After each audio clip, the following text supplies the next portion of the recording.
네, 오늘 민수기 두 번째 시간입니다. 민수기 두 번째 7장부터 나가면 될 것 같습니다. 민수기 어렵지요. 지난번에 한번 했는데 되게 어렵게 진행이 됐습니다.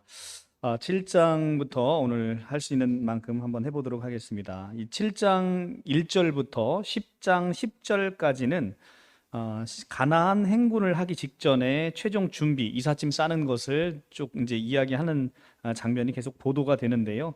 그런데 이 성막 낙성 예물 봉헌과 번제단 기념 예물 봉헌이 오늘 이제 나옵니다. 그리고 6월절 준수 이야기가 나오는데 이것은 출애굽 2년 1월 1일부터 12일 그리고 1월 14일에 실시된 것으로 이 시간적으로 보면 민수기 1장부터 6장까지에 언급되어 있는 그 출애굽 제2년 2월 1일에 실시된 군대 계수, 이게 이제 민수기의 처음 시작이 출애굽 둘째 해 둘째 달에 이제 민수기 1장 1절이 시작되잖아요. 근데 시간적으로는 이거보다 앞서는 이야기예요. 앞서는 이야기를 이제 그러니까 1장부터 6장까지보다 시간적으로는 이게 더 앞선 얘기입니다. 그래서 시간적 선후에 따라서 보시게 되면 성경이 잘 안 보입니다. 자, 7장 1절 보면 모세가 장막을 세우기를 끝내고 그것에 기름을 발라 거룩히 구별하고 또 모든 기구와 제단과 모든 기물에 기름을 발라 거룩히 구별한 날에, 자, 성막이 세워진 때가 아니라 기름이 발라진 때 거룩히 구별된다라고 얘기를 합니다. 기름을 발라 거룩히 구별한 날에, 그죠? 그래서 성막이 세워진 때가 아니라 기름이 발라진 때, 즉 기름은 바로 성경에서의 기름은 성령을 이야기합니다. 성령이 발라질 때, 성령을 받았을 때 비로소 우리는 거룩하게 되는 거죠. 마찬가지. 자, 사도 바울은 고린도전서 3장 16절에서 우리가 하나님의 거룩한 영이 우리에게 임했다라고 얘기합니다. 그래서 우리가 성전이 되었다고 합니다. 우리가 성전이 되었다는 것은 하나님의 거룩한 성령이 우리에게 임해서 우리가 거룩함을 입었다는 거예요. 거룩함을 입었다는 것은 죄가 없다는 얘기입니다. 그래서 성령이 내 안에 왔다는 것은 내가 모든 죄 사함을 받았다는 놀라운 선포예요. 그렇기 때문에 성령은 우리를 거룩하게 하는 것인데 오늘도 보시면 기름을 발라 거룩히 구별을 하였다라고 이야기를 합니다. 그래서 하나님의 영이 우리를 거룩하게 하는 것이죠. 그래서 예수 그리스도의 보혈이 발라진 자만이 이렇게 성령이 임할 수 있고, 성령이 임했다는 것은 거룩하게 되었다는 것입니다. 자, 7장 1절부터 9절까지는 이스라엘 족장들이 성막을 완성하고 낙성식을 하는 날에 성막 운반에 필요한 도구를 드린 사실을 보도하고 있습니다. 특별히 봐야 될 것은 따로 없고요.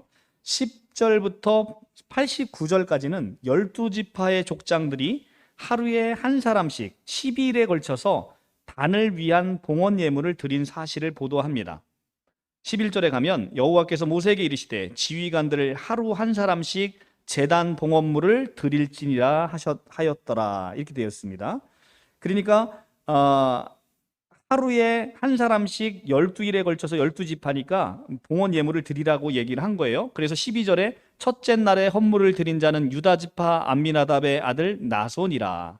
유다지파를 맨 먼저 시작으로 예물을 드리기 시작합니다. 그리고 납달리 지파의 족장이 맨 마지막에 예물을 드립니다. 78절에 가면. 그래서 그 순서는 2장 2절에서 31절에서 나오는 행군시의 순서하고 같습니다. 그래서 그 순서에 따라서 예물을 드립니다. 12지파에 바친 예물은 모두 내용을 읽어보시면 12절부터 내용이 각 지파마다 다 동일합니다. 예를 들어 한번 읽어보면 12절에 가면 첫째 날에 유다지파는 그 헌물은 성소의 세겔 130세겔 무게의 은반 하나와 70세겔의 무게의 은발이 하나라, 뭐 이렇게 쭉 되어 있는데 18절에 가면 이사갈의 헌물 내용이 그가 드린 헌물도 성소의 세겔로 130세겔 무게의 은반 하나와 70세겔의 무게의 은발이 하나다, 이렇게 해서 계속 동일한 이야기가 12번이 반복이 됩니다. 자, 그러면 우리가 이게 이제 구약 성경이 이래서 읽기가 어려운 거예요. 동일한 얘기가 12번이 반복이 된다. 동일한 얘기를 12번을 읽어야 돼요. 그런데 여기에는 이제 중요한 이제 의미가 있는 거죠. 12지파에 바친 예물이 모두 동일하면 우리는 어떻게 쓰냐면 어떤 지파가 예물을 드리고 이하 동문 이렇게 쓰면 되는 거예요. 그죠? 그런데 하나님이 12지파가 바친 것을 동일한 내용을 하나하나 기재를 하신다. 이하 동문이라고 기재하지 않고 하나하나 기재하신다. 이것은 하나님께서 이 예물을 기쁘게 연락하셨음을 보여주기 위해서 그런 거예요.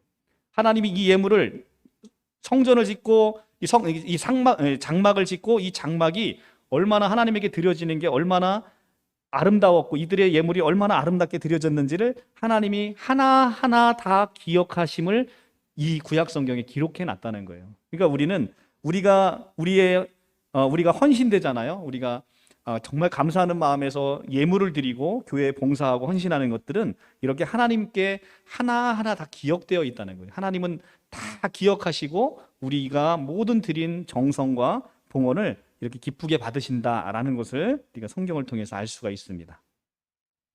자, 11절에 가면 하루에 한 사람씩 봉헌 예물을 드리라. 이것은 변함없이 지속적인 헌신을 하나님이 기뻐하신다라는 걸 보여주는 거예요. 한꺼번에 12지파가 한꺼번에 드릴 수도 있잖아요. 그렇죠? 그런데 하루에 한 지파씩 오라는 것은 변함없이 지속적인 헌신을 하나님이 기뻐하신다라는 것을 보여주고 있습니다. 자, 그리고 유다 지파가 맨 처음 봉헌 예물을 드립니다. 이것은 영적으로 메시아이신 예수께서 어느 지파에서 태어나십니까? 유다 지파에서 태어나세요.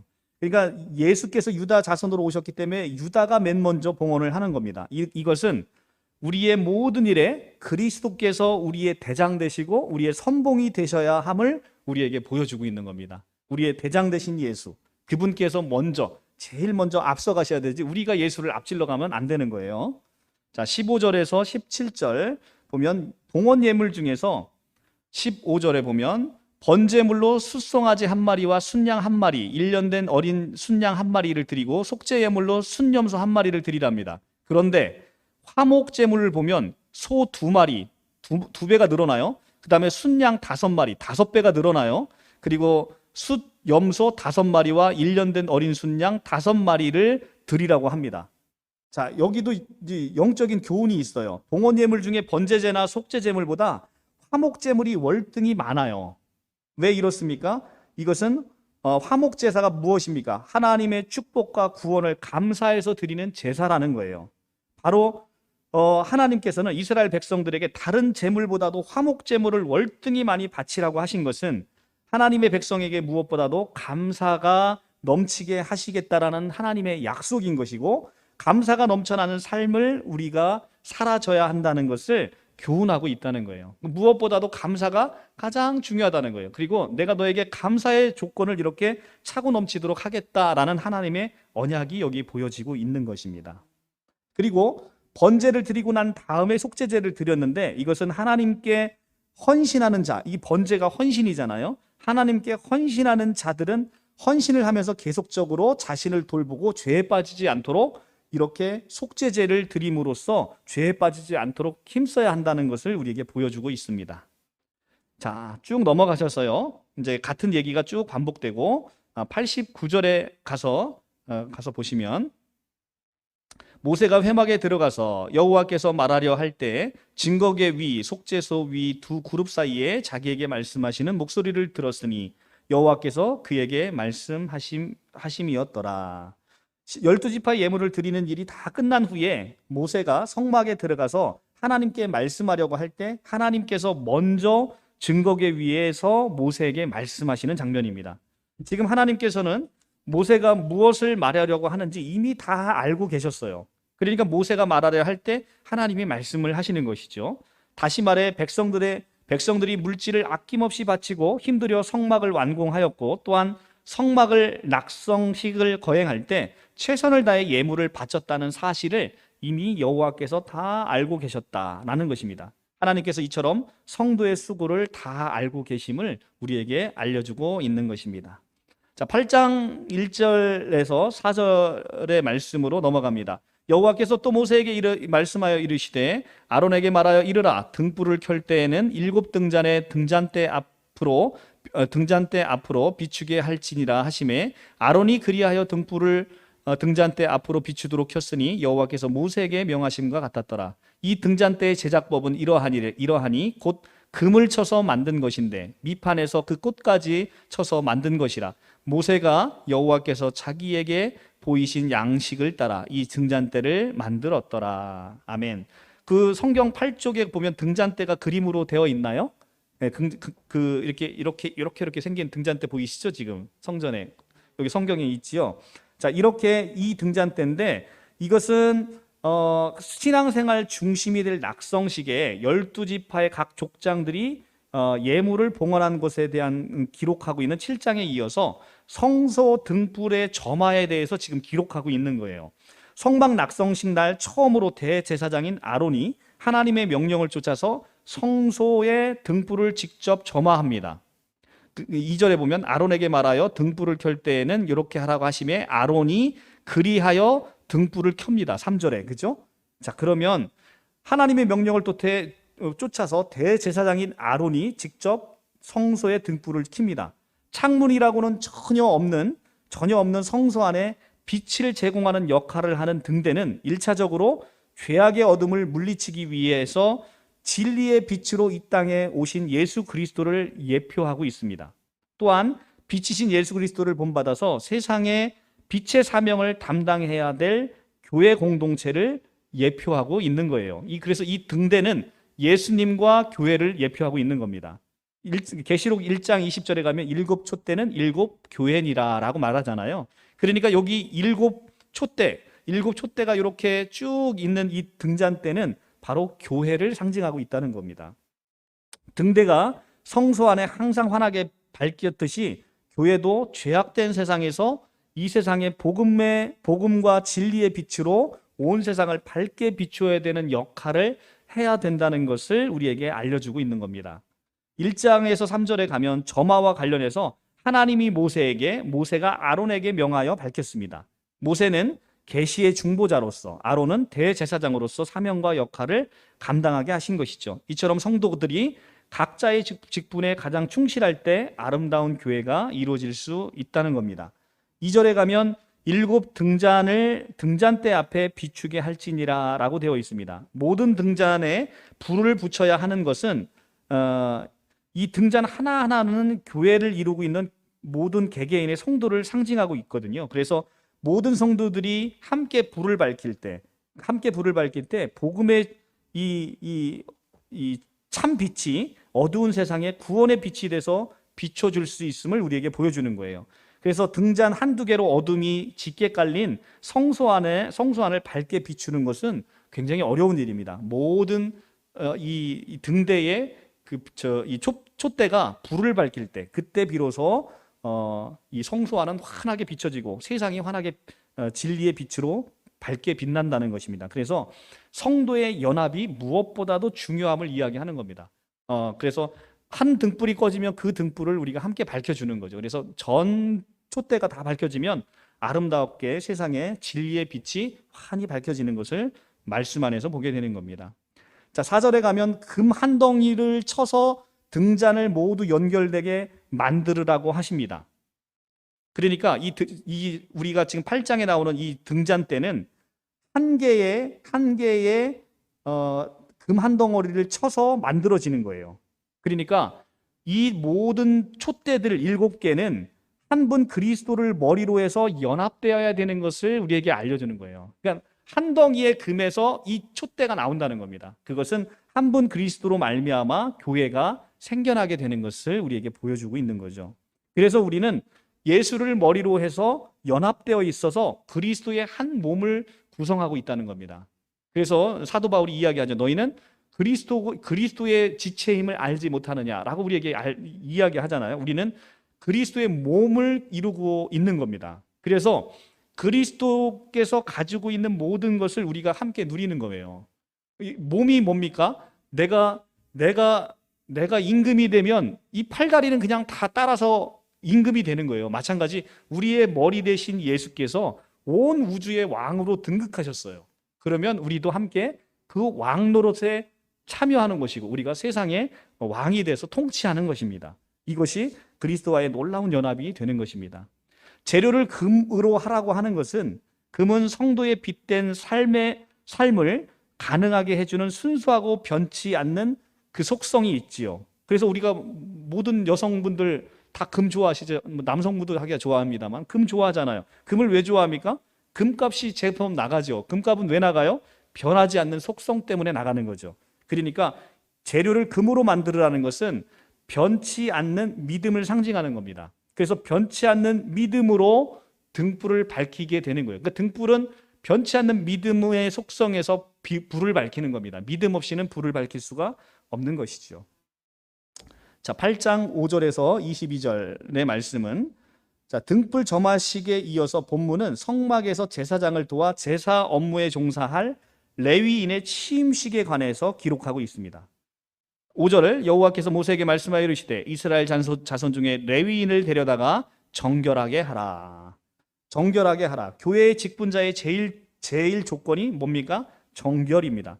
하나님께서는 거룩하신 바 정결하지 아니하고는 하나님의 일을 감당할 수가 없는 거예요.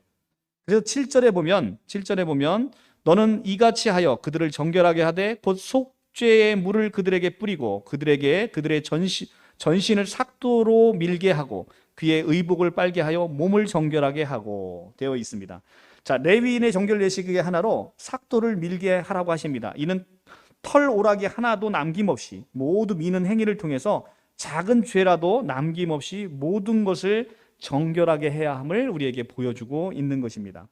그런데 우리는 이렇게 감사하게도 그리스도의 보혈로서 그리스도께서 우리를 깨끗하게 목욕시켜 주셨어요. 그래서 죄가 하나 남김없이 깨끗한 자가 돼서 하나님 앞에 이렇게 서게 되는 것입니다. 얼마나 감사합니까? 우리는 세상에 살면서 늘 하는 것이 죄 짓는 것밖에 없어요. 그런데 예수께서 날마다 여러분들을 목욕시키시는 겁니다. 여러분들, 그래서 우리가 요한복음에 가면 그 얘기 나오잖아요. 베드로가 예수님이 발을 씻기려고 할 때 나를 못 씻긴다라고 얘기하니까, 그럼 네가 나와 상관없는 자다 하니까, 그러면 나를 목욕시켜 주십시오 이야기하는데 예수님 뭐라고 합니까? 이미 목욕한 자는 발밖에 씻을 것이 없느니라 하는 거예요. 그러니까 여러분들은 이미 목욕한 자예요. 얼마나 기쁩니까? 여러분들은 이미 목욕하셔서 깨끗하고, 그리고 또 날마다 짓는 죄도 예수께서 날마다 여러분들의 발을 씻기심으로 우리를 깨끗하게 하시는 예수 그리스도의 그 보혈의 공로를 우리가 깊이 생각해 볼 필요가 있습니다. 자, 9절에 가면 레위인을 회중 앞에 나오게 하고 이스라엘 자손의 온 회중을 모으고 라고 되어 있습니다. 레위인을 성막 봉사자들로 백성들 앞에서 공인하기 위해서 다 불러 모은 겁니다. 그래서 직분자인 우리들은 하나님 앞과 사람 앞에서 다 인정을 받는 그런 레위인으로 우리가 서 있게 되는 것입니다. 11절에 아론이 이스라엘 자손을 위하여 레위인을 흔들어 바치는 제물로 여호와 앞에 드릴지니 이는 그들에게 여호와께 봉사하게 하기 위함이다 라고 합니다. 자, 교회 사역자는 사람의 일꾼이 아니라 하나님께 바쳐진 하나님의 일꾼이라고 하고 있어요. 그래서 여호와 앞에 드릴지니 이는 그들에게 여호와께 봉사하게 하기 위함이다. 사람의 일꾼이 되는 게 아니라 하나님께 바쳐진 하나님의 일꾼이 되는 거예요. 우리는 하나님을 보고 일을 하는 것입니다. 14절 너는 이같이 이스라엘 자손 중에 레위인을 구별하라. 그리하면 그들이 내게 속할 것이라.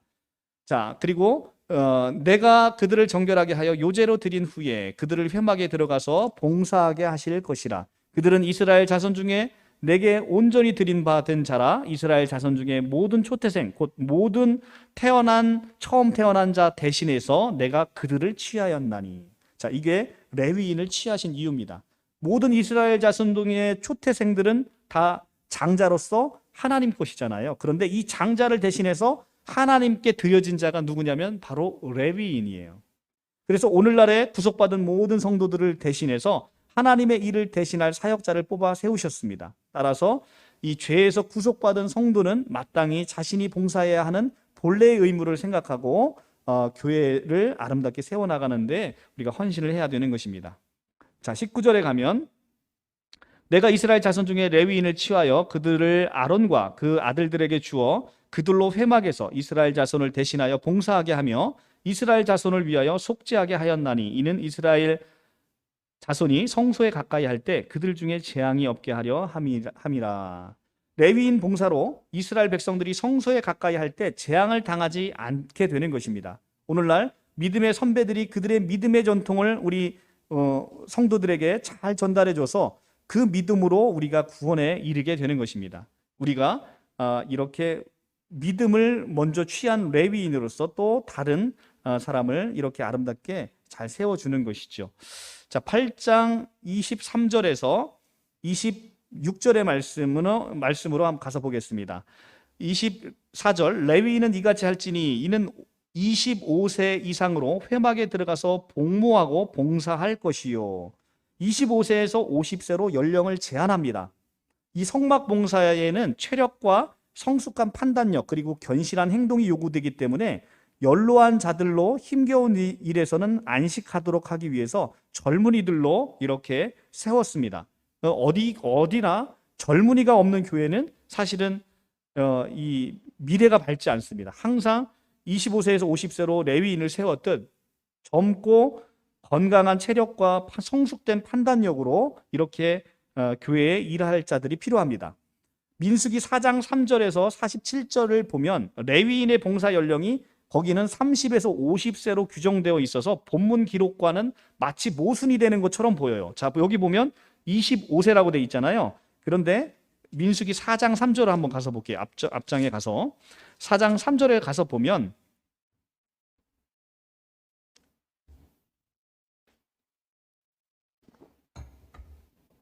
곧 30세 이상으로 50세까지 회막 일을 하기 위하여 그 역사에 참가할 만한 모든 자를 계수하라 라고 되어 있잖아요. 그러니까 여기는 30세로 되어 있는데 지금 8장 24절은 25세로 되어 있잖아요. 그러니까 마치 모순되어 있는 것처럼 보인다는 겁니다. 그런데 이것은 아마도 성서학자들은 성막 봉사자로 세우기 위해서 견습 기간으로 5년이 주어졌다라고 여기고 있습니다.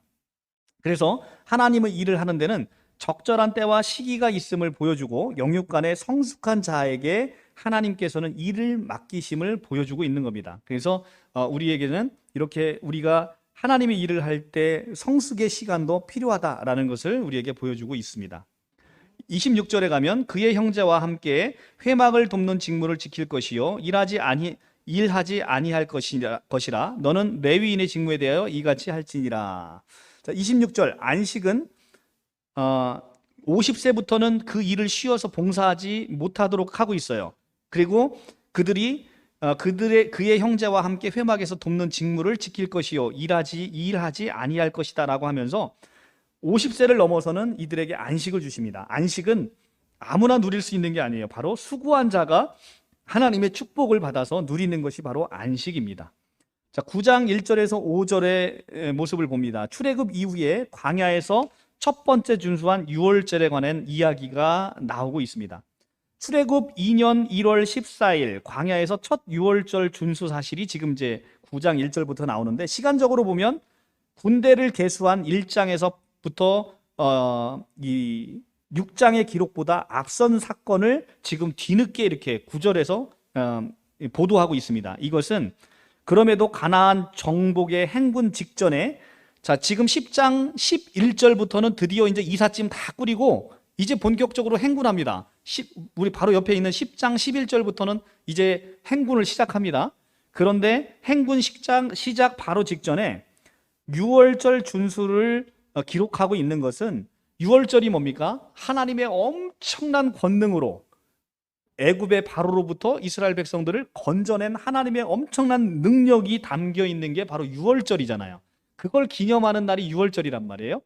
그러니까 엄청난 권능으로 너희들을 구원하신 하나님이 이제 가나안 땅을 정복하기 위해서 이제 막 행군을 시작하는 10장 11절에 앞서 이걸 기록한 건 그 하나님이 너희를 도우실 거야. 그 하나님이 너희를 끝까지 책임지실 거야. 그러니까 걱정하지 말고 가나안 땅에 밀고 들어가 라는 것을 보여줍니다. 그런데 너무나 애석하게도 오늘 이제 13장까지 나갈지 모르겠는데 뒷장에 가면 이스라엘 백성들이 정탐을 하잖아요. 정탐하고 났는데 가나안 땅에는 정말 뭐 안악자손 거인들의 자손이 있는데 자기들은 그 사람들에 비하니까 메뚜기 같다는 거예요. 메뚜기. 그러니까 겁나서 발발발발 떨다가 우리는 못 들어가겠습니다라고 10명의 정탐꾼들이 와서 하나님이 진노하시잖아요.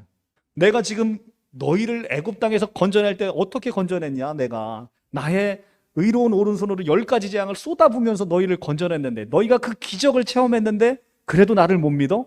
예, 하나님 못 믿어요.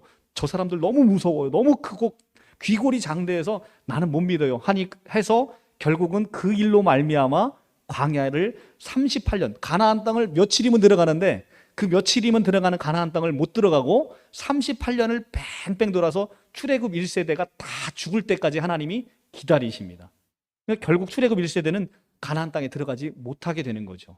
이 바로 이제 그겁니다. 그래서 오늘 이 구절에서 이야기하는 거는 뭐냐면 그 6월절에 너희를 애굽에서 건져낸 하나님이 너희를 지금 그렇게 지키실 거니까 이제 이삿짐 다 싸면 우리 가나안 땅으로 들어가자 라고 이야기를 하기 위해서 이 얘기를 꺼내신 것입니다.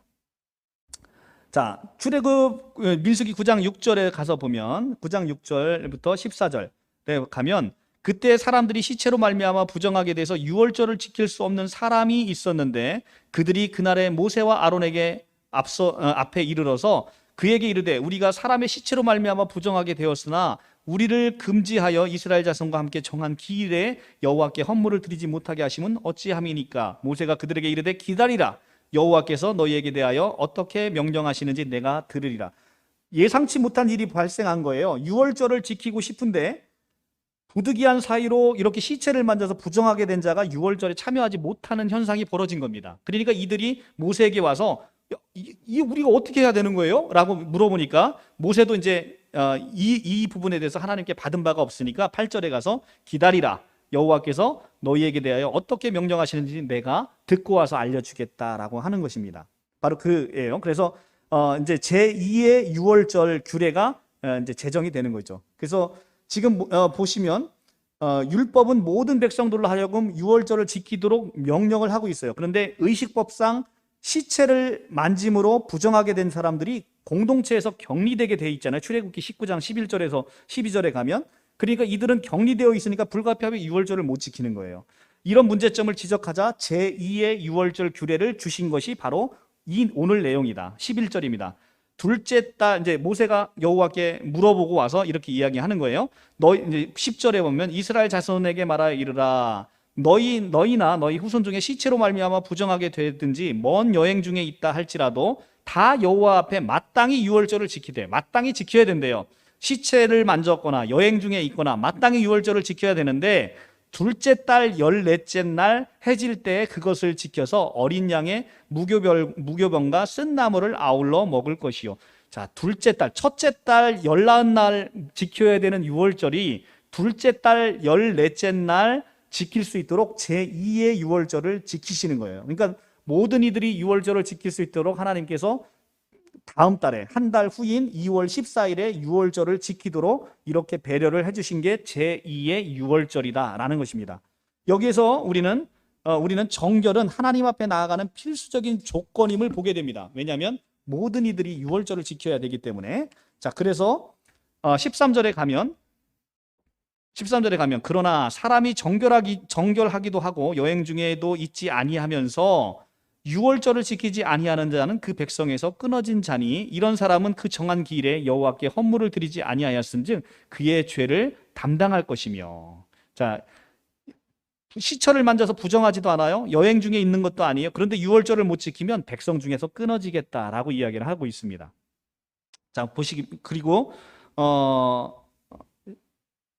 자, 오늘 이제 8절에 보면 모세가 그들에게 이르되 기다리라 하면서 여호와의 명령을 기다렸잖아요. 이것은 모세는 늘 하나님의 뜻을 구하는 사람입니다. 그래서 이렇게 하나님의 뜻을 구해서 하나님의 뜻대로 살고자 하는 것, 이것이 바로 이스라엘의 지도자에게 갖춰야 되는 덕목인 것입니다. 그리고 10절에서 가서 보면 예배의 중요한 것은 형식이 아니라 드리는 자의 마음이 중요함을 우리가 보게 됩니다. 10절에서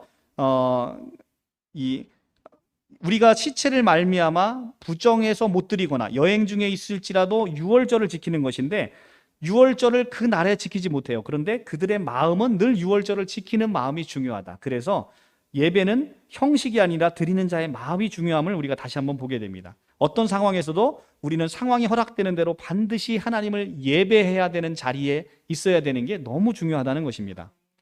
자, 11절에 가면 무교병과 쓴 나물을 먹도록 이렇게 하고 있는데 이 무교병과 쓴 나물을 먹도록 하는 것은 그리스도의 고난에 동참해야 되는 것을 상징적으로 보여주고 있는 거예요. 유월절에 왜 무교병과 쓴나물을 먹어요? 바로 그리스도의 고난에 우리가 함께 참여해야 된다는 것입니다.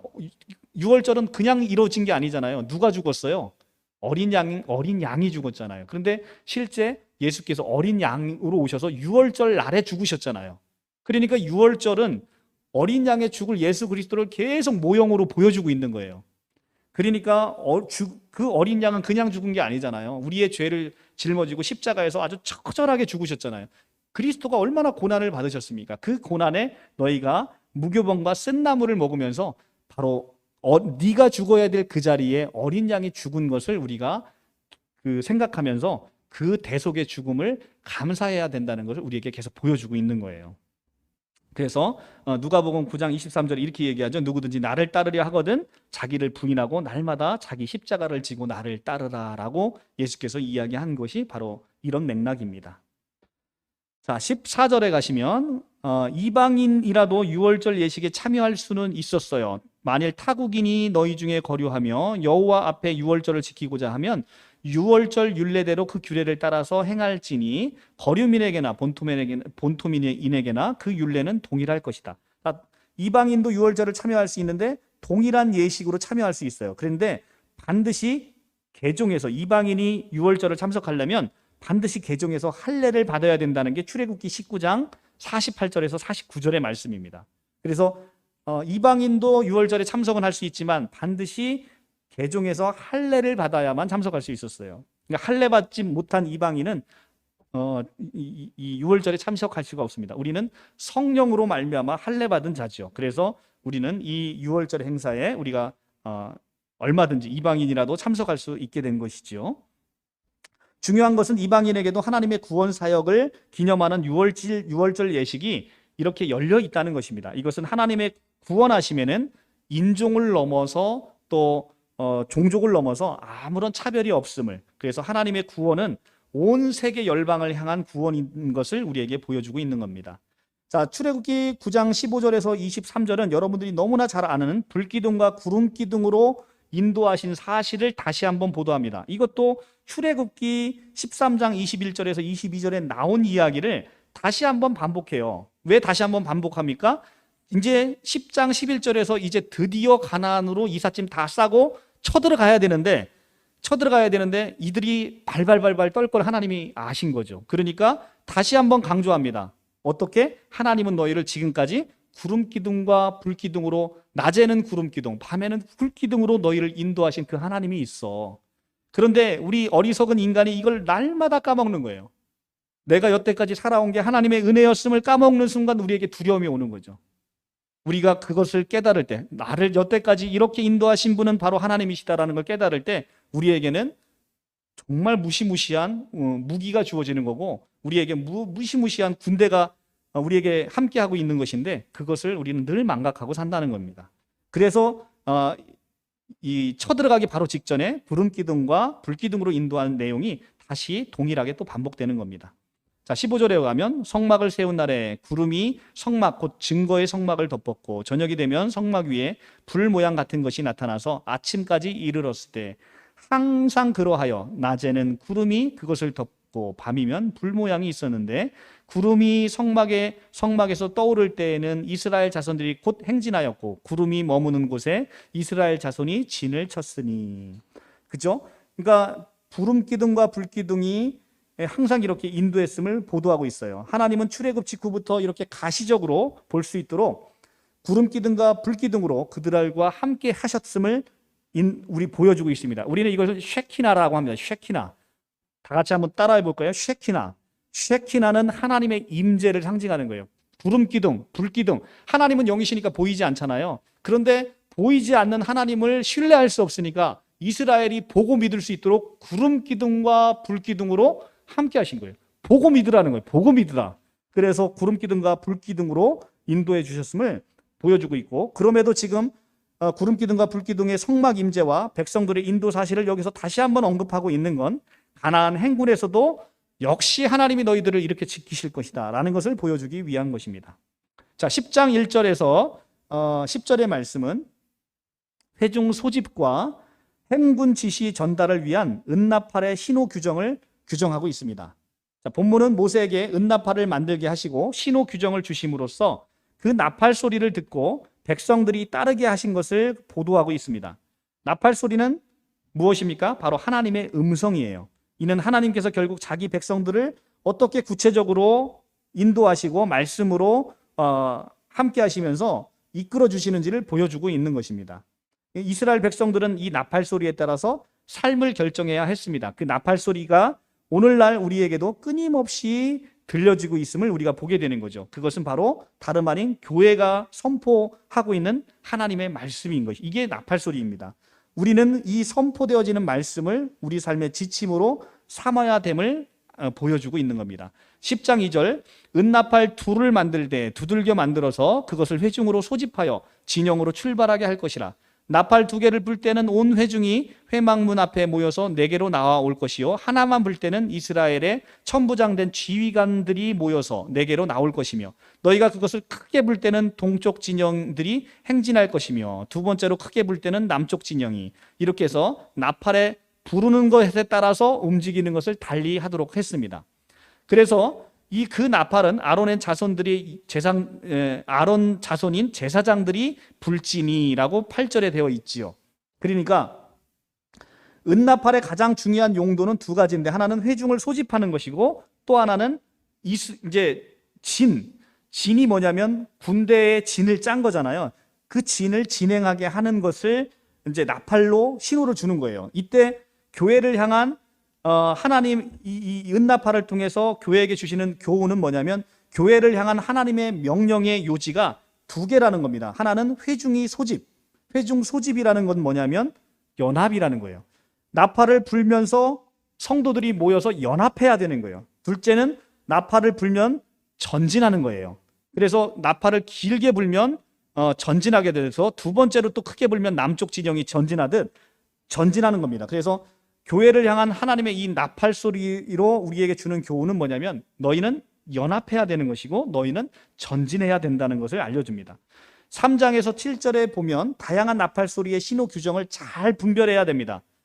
나팔을 2개 불면 온 회중이 모이고, 하나만 불면 천부장된 지휘관만 모이는 건데, 나팔 2개 불었는데 천부장만 달랑 오거나, 아니면 하나 불었는데 백성들이 우르르 오거나, 이러면 안 되는 거예요. 그러니까 나팔 소리를 잘 분별해서 들어야 되는데, 이것은 오늘날 우리가 하나님의 말씀을 잘 분별하는 영적인 통찰력이 있어야 된다는 것입니다.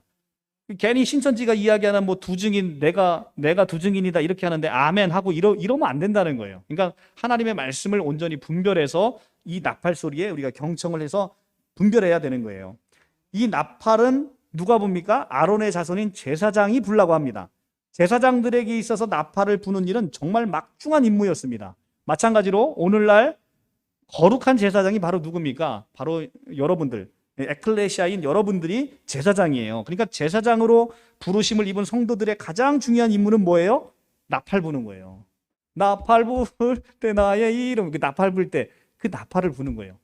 나팔을 왜 붑니까? 바로 우리가 하나님을 전하고 또 하나님의 군대로서 우리가 연합하고 전진하고 싸우고 승리할 수 있도록 우리가 나팔을 불어주는 거예요. 그러니까 이 나팔은 제사장인 여러분들의 가장 중요한 책무이다라는 것입니다. 9절 가면, 너희 땅에서 너희가 자기를 압박하는 대적을 치러 나갈 때 나팔을 크게 불지니, 그리하면 너희 하나님 여호와가 너희를 기억하고 너희를 너희의 대적에게서 구원하시리라. 아멘. 자, 하나님을 의지하는 자가 나팔을 불 때 너희 하나님 여호와가 너희를 기억하고 너희의 대적에서 구원하시리라. 적들이 쳐지러 왔어요. 나팔을 빰 부네요. 빰빠라밤 하고 나팔을 부는데, 이 나팔을 불면 어떻게 하시겠다? 여호와께서 너희를 기억하고 너희를 너희 대적에서 구원하시겠다. 그러니까 우리가 삶의 어려움이 처하잖아요. 그죠? 막 사탄이 우리를 공격하잖아요. 내가 감당할 수 없을 만큼 수월의 깊은 곳으로 빠져가잖아요. 그럼 우리는 뭐 해야 되는 거예요? 나팔 불어야 되는 거예요. 하나님께 기도해야 되는 거예요. 하나님께 우리의 모든 형편을 아뢰야 되는 거예요. 그러면 하나님이 반드시 너희를 기억하고 너희의 모든 대적, 너희를 어렵게 하고 너희를 환난 중에 있게 하고 너희를 괴롭히는 모든 것에서 너희를 반드시 건져내서 구원하시리라 라고 지금 언약하시잖아요. 이게 얼마나 은혜롭습니까? 이게 하나님의 구원하심이고 하나님의 역사하심입니다. 그죠?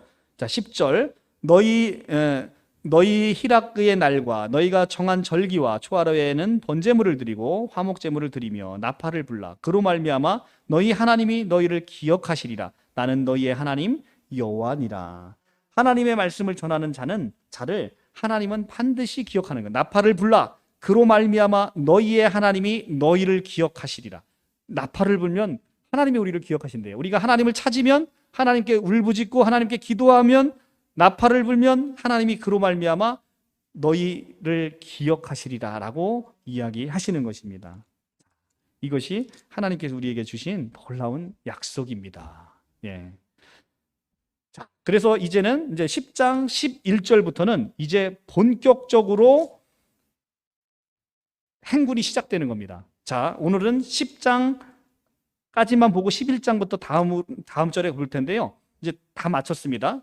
자, 11절부터 드디어 이스라엘 자손이 둘째 해 둘째 날 스무날에 구름이 증거의 성막에 떠오르매 이스라엘 자손이 시내 광야에서 출발해서 자기 길을 가더니 바란 광야에 구름이 머무니라. 자, 지금 시내 구름이 떠올랐어요. 그러면 구름이 움직이는 대로 이스라엘의 진은 함께 움직여야 되는 거예요. 그러니까 시내 광야에서 출발했답니다. 12절에 출발했다. 이제 드디어 행군을 시작한 거예요. 시내산에 도착한 지 10일여 개월 만에 드디어 시내산을 출발합니다. 특별히 이날을 출발일로 잡은 것은 아마도 정규 6월절인 1월 14일을 미참한 사람이 아까 한 달 동안 2월 14일에 6월절을 드리는 제2의 6월절 규례를 아까 드렸잖아요. 그러니까 제2의 6월절이 며칠이에요? 2월 14일이었잖아요. 그러니까 2월 14일이니까 그 6월절을 지키고 나서 둘째 달 스무날 14일에서 6일을 더 지나고 둘째 달 스무날에 이제 이삿짐 다 싸고 출발을 한 것으로 그렇게 보입니다. 자, 그래서 시내산에서 11개월을 이제 지냈다가 드디어 출발했는데 이 시내산에서 지난 11개월은 그냥 시간 낭비가 아니고 아주 중요한 시기였습니다. 이 기간은 이스라엘 백성들이 시내산 언약을 체결하고 율법을 부여받았을 뿐만 아니라 하나님의 임재를 상징하는 성막을 그동안 완성을 했어요. 그리고 이스라엘 전체를 하나의 군대 조직으로 개편해서 명실상부한 하나님의 군대, 마하나임의 이제 군대가 돼서 그 백성으로 하나님의 군대로 거듭 태어날 수 있는 기간이 바로 이 시내산에서의 11개월의 시간이었던 겁니다. 그러니까 하나님에게 있어서 모든 시간은 버리는 시간이 없어요. 다 같이 이들이 그냥 이렇게 군대 조직도 안 하고 가나안 땅에 쳐들어가면 그냥 떼죽음 당하는 거잖아요. 근데 하나님께서 이들을 철저하게 승리할 수 있도록 군대 조직, 물론 하나님의 능력으로도 다 쳐부술 수 있지만 하나님은 사람의 역사에 개입하셔서 하나님의 사람을 통해서 인류 역사를 움직이시잖아요. 그러니까 이들을 오합지졸로 만드는 게 아니라 이들을 체계화해서 군대로 딱 조직해서 쳐들어갈 수 있도록 11개월 동안 그걸 하신 거예요.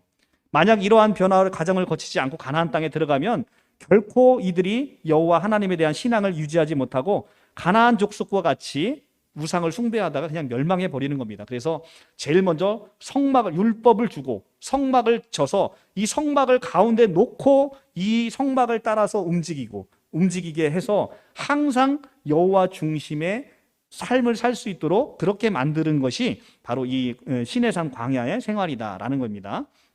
12절에 가면 바란 광야에 구름이 머무니라. 시내산 자락에서 이제 황량한 광야를 떠나서 이스라엘 백성들에게 다시 찾아온 게 또 살기 어려운 바란 광야에 머물렀습니다. 조금 더 비옥한 땅에 가서 구름이 머무르면 얼마나 좋아요. 그런데 시내 광야에서 출발했는데 다시 또 바란 광야에 머물렀어요.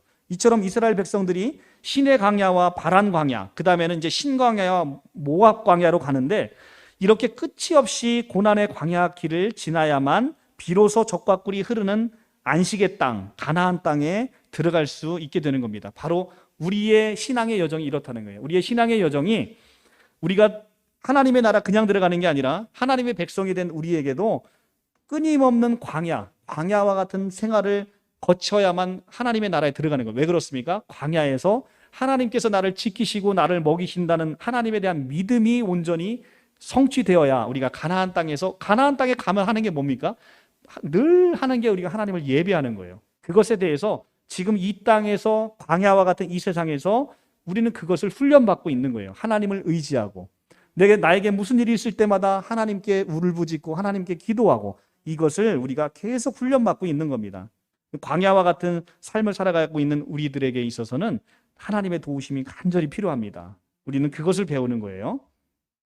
자, 그래서 성도들은 고난의 연속이지만 우리가 천국에 들어갈 수 있는 그날까지 하나님을 의지하게 되고 예수께서 이렇게 이야기합니다. 세상에서 너희가 환난을 당하나 담대하라. 내가 세상을 이겨노라 얘기합니다. 세상에서 우리는 뭘 당한다는 거예요? 너희가 환난을 당한다는 거예요.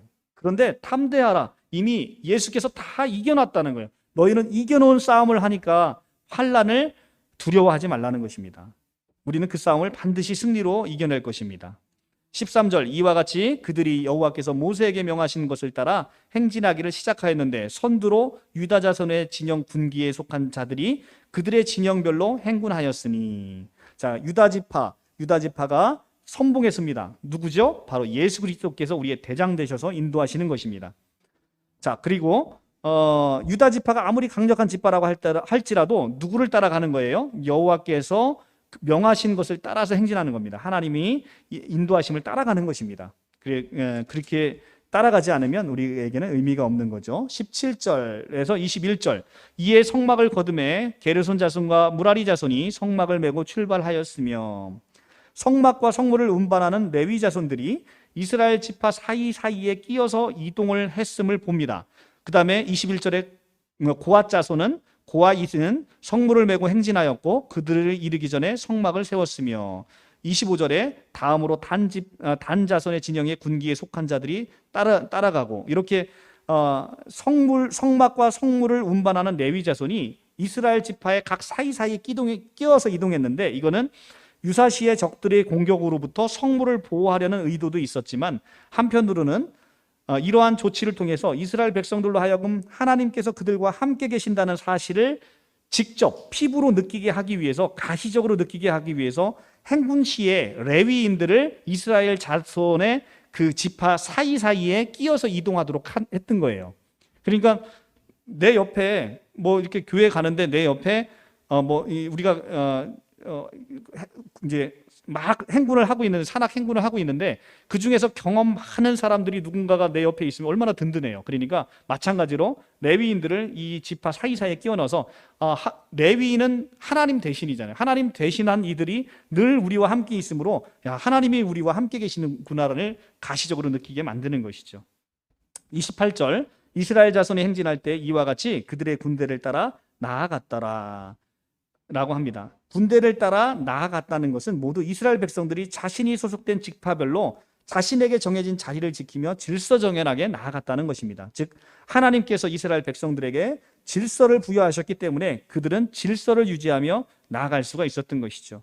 마찬가지로 하나님에 의해서 피조된 모든 인간은 항상 하나님께서 자연계와 인간 세계에 부여하신 질서를 지키면서 살아가야 되는 것이죠. 이 질서는 그래서 하나님이 부여한 이 창조의 질서는 너무 중요한 겁니다. 그러니까 창조의 질서를 벗어날 때 인간은 꼭 문제가 생기는 거예요. 그죠? 그러니까 여기 이제 민수기, 신명기 이제 신명기 쭉 넘어가면요.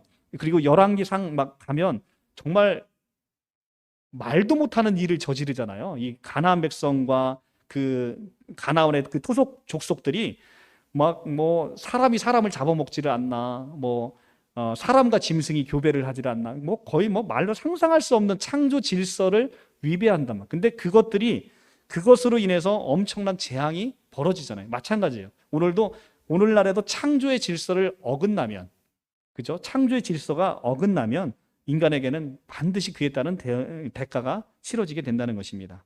29절 모세의 장인 미디안의 사람 르우엘의 아들 호밥에게 이르되 여호와께서 주마하신 곳으로 우리가 행진하나니 우리와 함께 동행하자 그리하면 선대하리라 라고 합니다.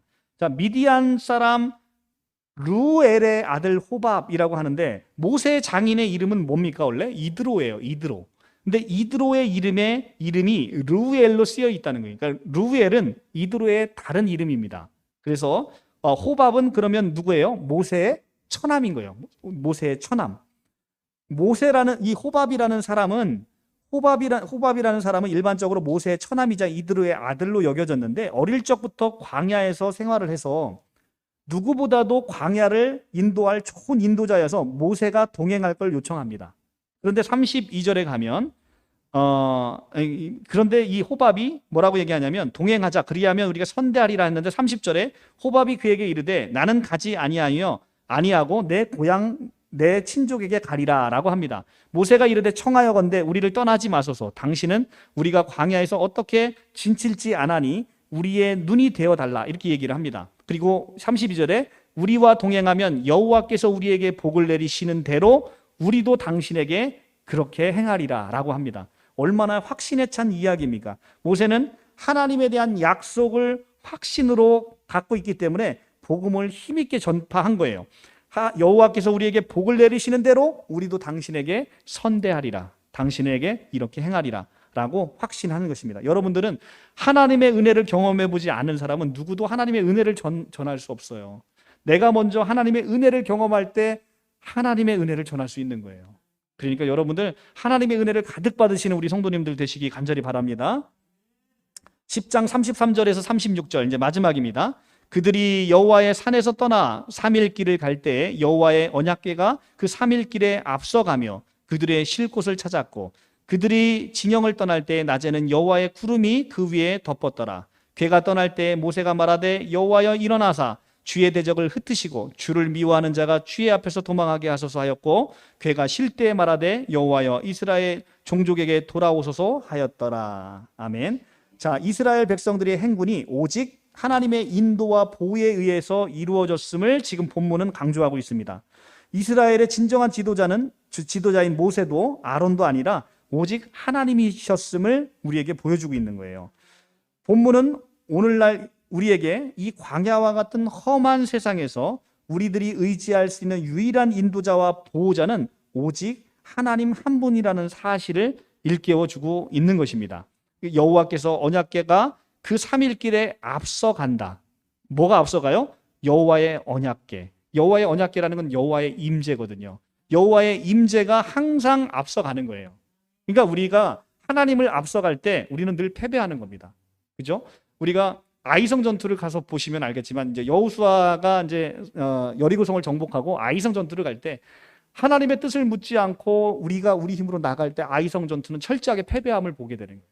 그런데 하나님의 뜻대로 갔을 때 아이성을 정복할 수 있는 거거든요.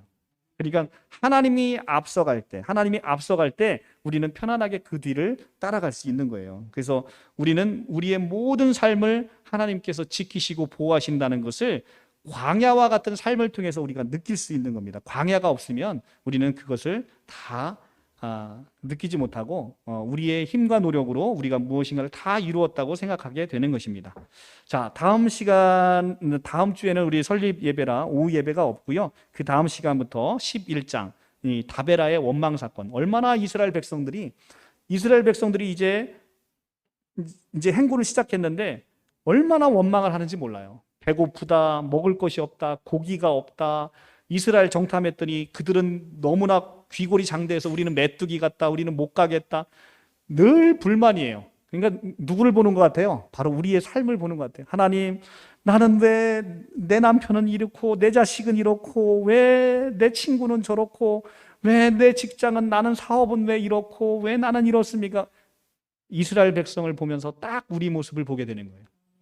그런데 그런 이스라엘 백성들을 하나님이 끊임없이 격려하시고 끊임없이 인도하시고 끊임없이 사랑하셔서 그래서 그들의 후손들에게 출애굽 2세대에게 결국 가나안 땅에 들어가서 그들을 또 아름답게 하나님의 백성으로 만들어가는 그 과정을 쭉 그리고 있습니다. 하나님은 여러분의 삶이 여러분이 아무리 불만을 내세우셔도 여러분의 그 원망을 하나님께서는 다 선으로 바꾸셔서 여러분들을 마침내 여러분들에게 계획하신 그 만복을 허락하시는 하나님의 아름다운 백성으로 삼으실 것을 약속하십니다.